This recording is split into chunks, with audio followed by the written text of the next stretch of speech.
ওই এনো বাদ দিস না তিনটা ডবার বাদ এইটা কথা না তিনটা ডবার বাদ অন অন হুজুর কই ওই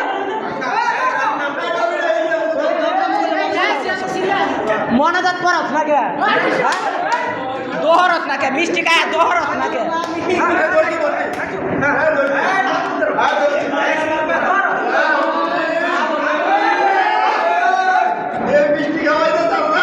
আল্লাহ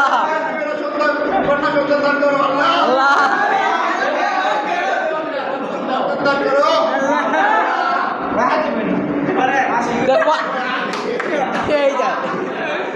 ওই তাহলে রেখে দেয় দি আল্লাহ তোমরা দাও তোরা কাই চসকে আগে